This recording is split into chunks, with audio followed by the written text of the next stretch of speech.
Now to the White House, where Alex Hogan is reporting live for us. Hi, Alex. Hi, Rich. So the president telling Iran the clock is ticking in that new Truth Social that you mentioned earlier, indicating that hostilities could resume if there is no deal between the U.S. and Iran. This also comes as other countries are reacting and responding to the president's historic meeting with China that he returned from earlier this weekend, with today the president holding a phone call with the South Korean president to discuss some of the ins and outs of that meeting.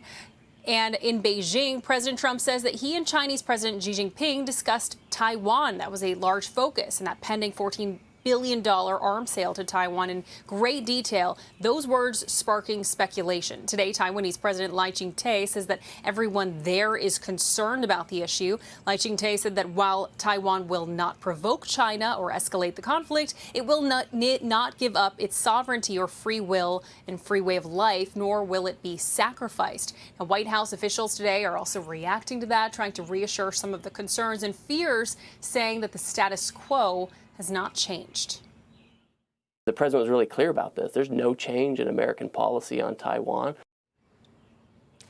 The visit, of course, focused heavily on trade between the two countries. It also addressed the war in Iran and efforts to reopen the Strait of Hormuz. China is the largest buyer of Iranian oil. And while President Trump says he did not ask President Xi to pressure Iran, there is new fallout today as Democrats call on the administration to end the war. I don't think we need China's support. I think the fastest way to end the war in Iran is just to stop digging a hole even deeper, and that's what we should do right now. He's gotten into this in this war that's making us less safe. So no, we don't need China to get us out. We just need to end it. We have not seen the president publicly here today. He is currently at his golf course in Virginia, although we do know that the president also spoke with Israeli Prime Minister Benjamin Netanyahu, with that call lasting about 30 minutes. Rich? All right, Alex Hogan live for us at the White House today. Alex, thank you. For more, let's bring in Victoria Coates, the former Deputy National Security Advisor during President Trump's first term. She's also President of National Security at the Heritage Foundation. Victoria, thank you so much for joining us this afternoon. And I want to start with what Ashley Webster was reporting, is that we've heard a lot of this language before, the U.S. and Iran. I mean, pretty much every time the U.S. and Iran get into a negotiation, it seems to be this endless cycle. But here we are where there are threats, there's an uneasy ceasefire ongoing in the Strait, yet it's not opening yet. How does the U.S. get out of this cycle?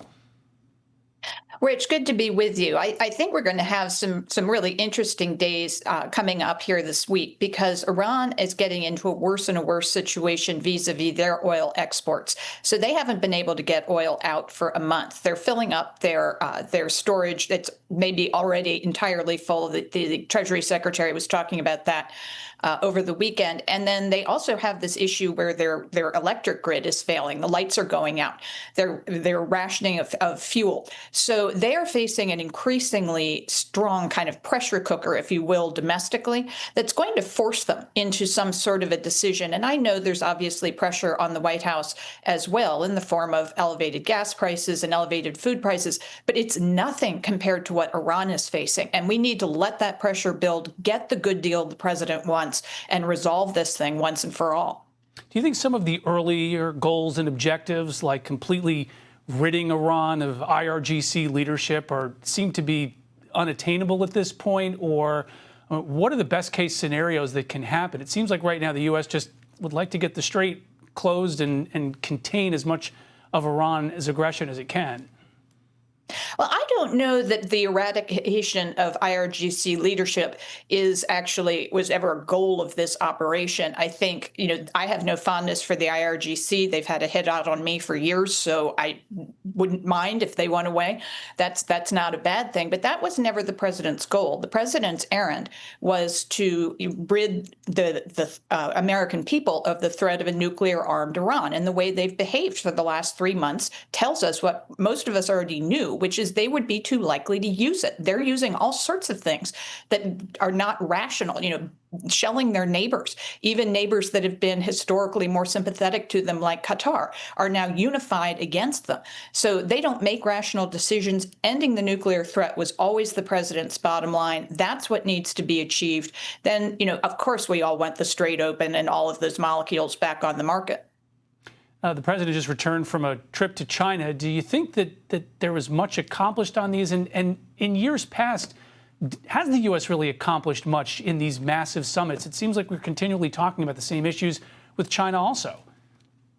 Well, we are, but I mean, we also had that in the 70s and 80s when we were dealing with the Soviets, and Ronald Reagan was perfectly willing to go to Reykjavik and other places to meet with Chairman Gorbachev, and that kept us from getting into a conflict. And we had a big report come out from Heritage this year, Rich, called Tidal Wave, and it's our first AI-based report. Really fun. Anyone who wants to geek out, it's on heritage.org.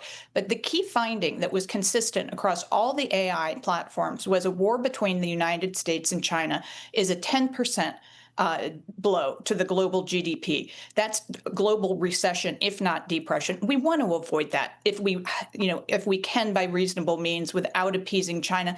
That's why these summits are important, and we can hopefully get to a resolution of China similar to what happened with the Soviet Union. We hear so much speculation as to when or if China will move on Taiwan. What do you think about that, and what do you think would make China less likely to move on Taiwan? I think that we have to say when, because it is probably self-delusional to say if, and that's another part of this tidal wave. And the way to do it is you deter China.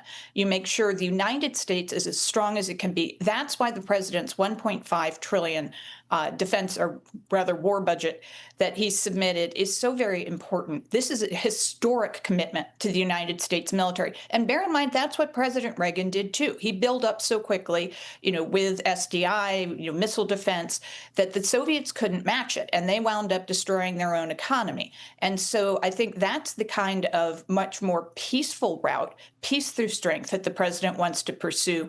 And you deter China. You make Taiwan just not something desirable, not something that they want to get involved in. And so that's what I would very strongly recommend. And bringing things now closer back here to the United States, or off the coast of the United States, 90 miles at least, in Cuba, the U.S. is reportedly planning on indicting Raul Castro, the former president, the brother of Fidel Castro. Is the U.S., do you think, preparing for the type of operation that we saw in Venezuela, or is this just another signal to Cuba that they need to acquiesce to our demands? Well, it's certainly a signal. And bear in mind, this is what we did with Nicolas Maduro. Then Attorney General Barr prepared those indictments against Maduro in 2020. And of course, President Biden chose not to act on them. President Trump chose to pursue them. And we now have a much more hopeful path for Venezuela. And as you said, Cuba's 90 miles off our shore. We have a vibrant Cuban-American community here in the United States. Cuba should be an asset to the United States, not one of our more dire security risks. So that message is being sent to Raul Castro, who remains the decision maker on the island. If you don't acquiesce to the very clear demands of CIA Director Ratcliffe, Secretary Rubio, and the president, then you could face the same fate as Nicolas Maduro. All right, around the world in 5 minutes, Victoria Coates, thanks so much for joining us. Thank you, Rich. Be sure to like and subscribe for all the Fox News latest on YouTube, and catch full shows streaming now on Fox One.